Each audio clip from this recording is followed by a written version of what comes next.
Whew, sorry, I'm a bit out of breath. I've just climbed 4 flights of stairs with a load of tools.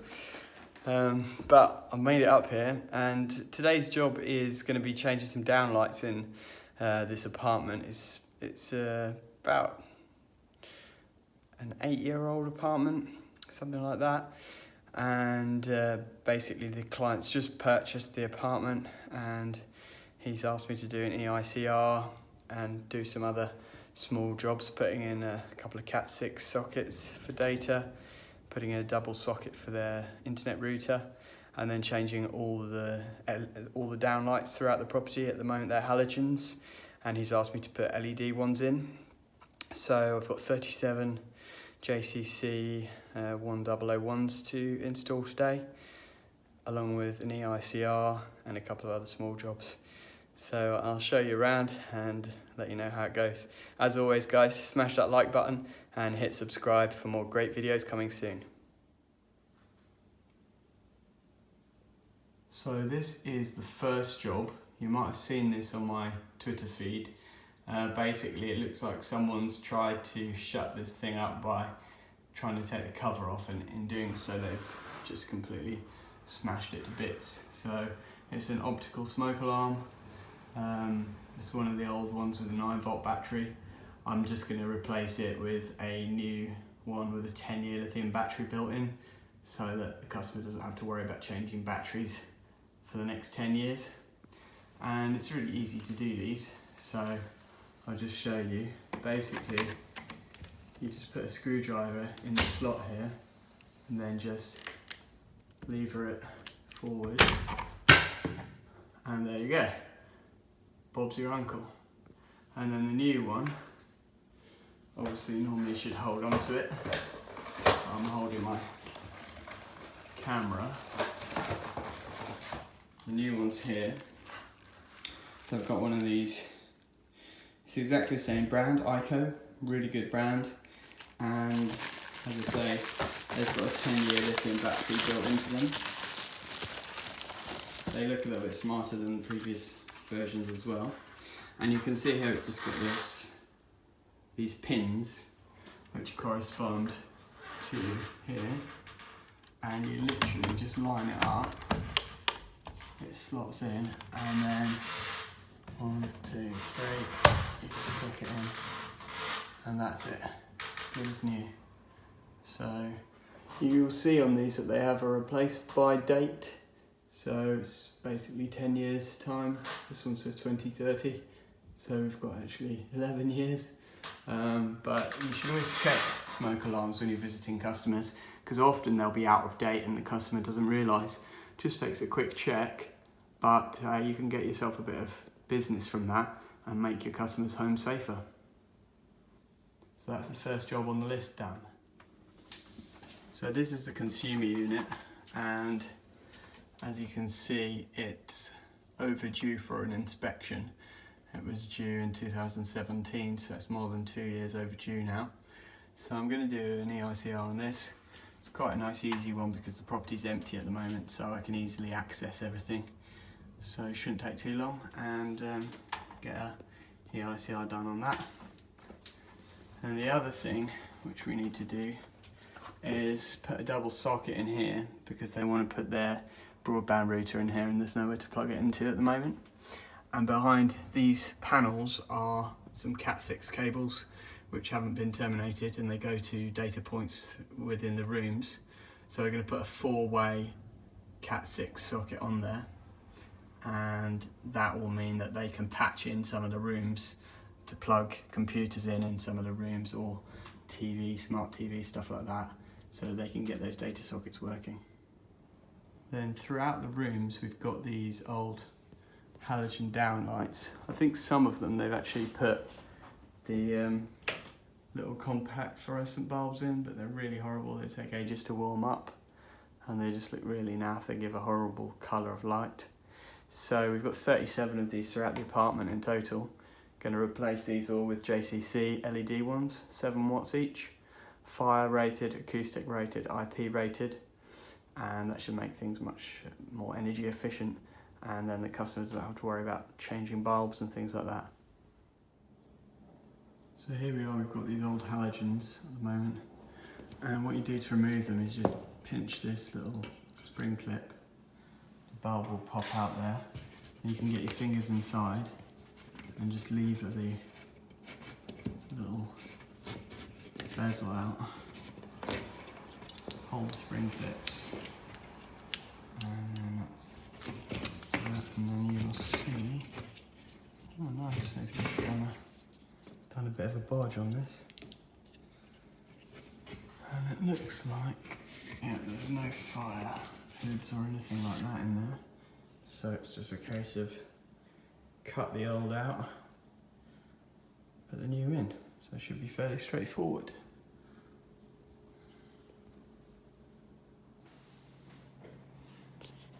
So these are the JCC V50s that I'm going to be installing today. And they come with a bezel, so you can choose white, brushed nickel, polished chrome. Unlike other brands which make you pay extra for a bezel, which is a bit annoying. And they are colour changeable. So you see here on the front, you've got a little switch, which you can switch between warm white and cool white. Little dip switch. So all you do is click it across, that's on cool white, click it back, warm white, and then it's got a little waterproof seal over it there. They're quite small, as you can see. Cutout size is, let me see, but they're 50mm deep, so it means you can get away with quite a shallow sealing. And then also in the box you have this, which is your driver and your connections junction box all built in. So it's just got a little clip here, you just lever that open, and inside you've got live earth neutral in, neutral earth live out, and even got cord grip built in, so you don't have to do like screw the cord grip down, which the Aurora ones you do, which takes more time. And they're just push fit connections, so they're really, really easy to install. You basically connect the cables into that, and then this clips onto that. So you can wire up the junction boxes first if you want, do the testing, and then put them all in. You clip that in together, and then your bezel simply goes on the front like that and just twists on like that. Voila. They look pretty smart. They're 7 watts. They give out a lot of light. Sometimes they're actually too bright, I find. 600 lumens warm white, or 650 lumens for cool white. Yeah, 7.5 watts. And they're also IP rated, so IP65, which means you can put them in bathrooms. They are dimmable. They've got a 60-degree beam angle on the light, and they've got a 5-year warranty on them if you install them in domestic properties. They also comply with parts B, C, E and L of the building regulations. So they're pretty much one size fits all downlights for every situation, and they're not expensive either.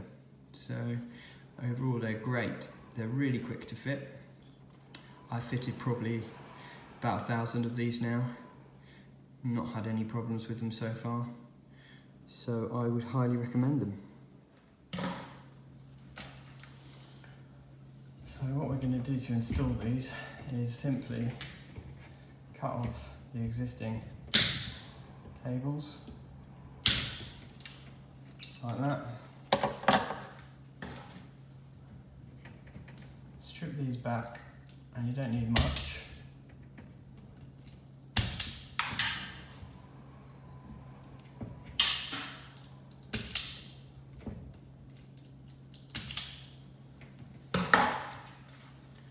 Tiny little bit of earth sleeving.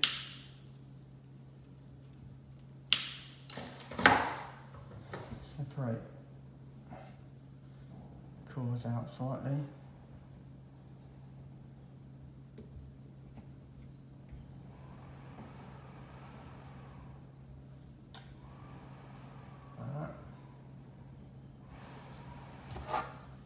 And we take our junction box here. It says in and out, doesn't really matter which way around you get them, still works. And in these situations, when you've not wired it yourself, it's impossible to tell. So I just do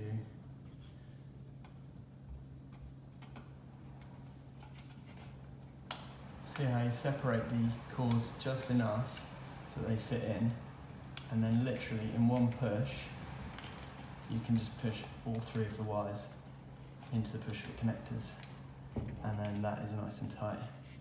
And then you do the same here, and just make sure that you get the live earth neutral the right way around, otherwise it will go bang when you turn it on, or you'll get incorrect polarity, which you don't want. There you go, that is it. Simple as that. Then you close that up. Bob's your uncle. Take this, clip it on, push the transformer up into the roof space, and then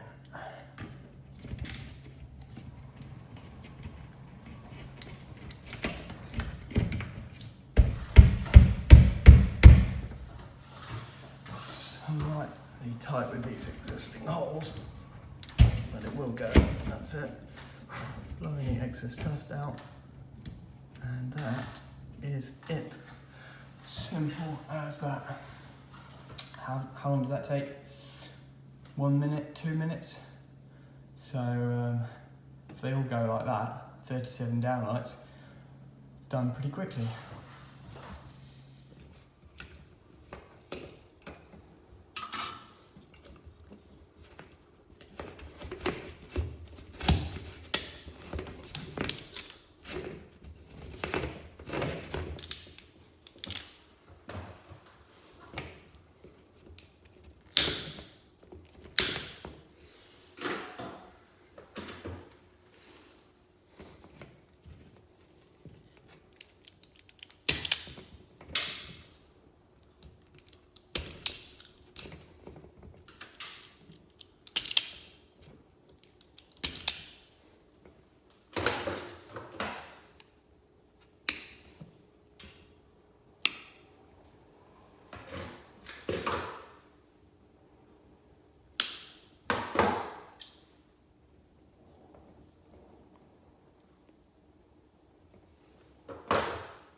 So here I've got a couple of CAT6 data points to install. Actually there was only 3 cables behind that blank plate in the end, and when I looked around the apartment there was only 3 data sockets. The others were telephone sockets dotted around.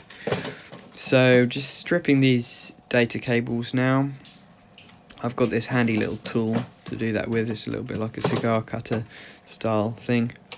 Cut out the little middle plastic packing section, and then you're supposed to basically untwist these as little as possible. You want to keep the twist as close to the terminals as possible, because the more you untwist, the more loss you get in the cable. You want to try and keep that twist right up to when just before they enter into the terminals. So just untwist a little bit of the ends, tuck them into the correct colour slots on the back of the RJ45 module, and then once they're in position you can use a punch tool to just punch them down and make sure that they're secured in place properly, and the punch tool actually cuts the ends off the little wires as well. So this is my CK punch tool that I use. I don't do much data, to be honest, so I've just got a cheap and cheerful punch tool because it's not the kind of thing that I use very often. But you've got to make sure it clicks when you push it down. It should make a loud sort of click sound, and that's when you know that it's done the job properly and it cuts the ends off the wires. In my case, the tool was a little bit stuck, so it wasn't cutting the ends properly, but I went over them all again and just did it again, and then it worked fine. So that's one RJ45 module terminated, and you can see the wires there in the correct colour slots. This is what they look like. So you've got 4 colours: green, orange, blue and brown, and each of those twisted pairs is a different colour. One of the cores in the twisted pair is a solid colour and the other is a striped colour, so it's got partly the colour and partly white, and those match up with the same on the back of the RJ45 terminal. So once I got all my modules terminated here, I just put the cover plate on, and then these RJ45 modules just click into the cover plate, and as there was only 3, I had a little blank plate to fill in that last module. I just pulled those cables back to make sure that they were nice and straight behind in the wall. Here we've got the downlights finished, so I did it pretty quickly actually, those downlights. It turned out there was more than 37 though, so I did have to get the wholesaler to drop me off another 5 because it turned out I was 5 short. I must have miscounted when I was pricing up the job, but they look really smart. As you can see, they're a nice sort of professional looking downlight, and the light that you get off them is absolutely brilliant. They're really bright. It's a nice warm light. I was really pleased with the effect. Actually, it changed the whole feeling of the whole apartment, just changing these downlights from the horrible fluorescents and halogens that they had in to these. It just brightened up the whole place, make it feel a lot more modern. Here's the bathroom, which I'd obviously missed in my counting, so you can see the wires just hanging down there. I prepared all the wires ready, and I was just waiting for the wholesaler to drop off those last downlights. Here's the consumer unit. I changed the circuit breakers to RCBOs for the lighting circuits that I worked on, so that there was RCD protection, especially for the lights in the bathrooms. And here's the finished product with the socket and the RJ45 unit, so they can patch in those cables and use the sockets in their various rooms. And here's the finished product with the lights all lit up. Anyway guys, I hope you enjoyed this video. As always, smash the like button if you enjoyed it, and subscribe to the channel for more great videos coming up soon.